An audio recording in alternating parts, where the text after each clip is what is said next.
This is a bunch of nice and shiny mercury metal, and I'm going to use it to do something that I think is kind of magical. To get started, the first thing I'll need is some concentrated nitric acid.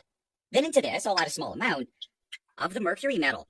Almost immediately, it started reacting, and the whole thing turned yellow. Then over the next several minutes, it got darker and darker, and it started letting off some scary fumes.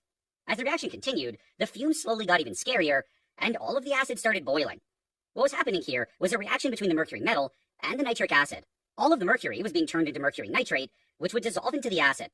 All of the red gas was just a byproduct, and it was really important to not breathe it in. After about 20 minutes, all of the mercury was gone.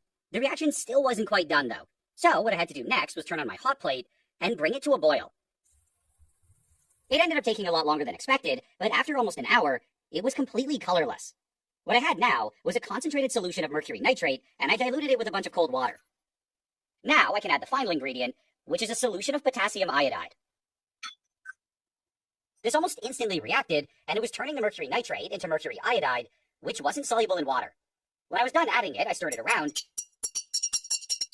and then I let it sit there for a while.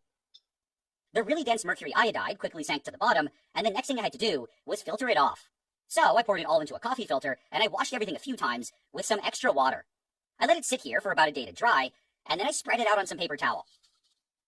A few days later, it looked nice and crispy, and I was able to crush it into a powder.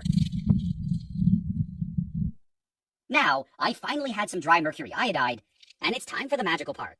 To make this happen, all I have to do is pour all of it into a dish and spread it around. I'll then put it on a hot plate, and I'll crank up the heating. As it warmed up, it slowly turned to dark red, and when it eventually got hot enough, some of it started turning yellow. This yellow part then kept growing, and the red color slowly disappeared. It ended up taking a lot longer than I thought, but I was eventually left with a completely yellow powder. What I think is cool, though, is what happens when I turn off the hot plate.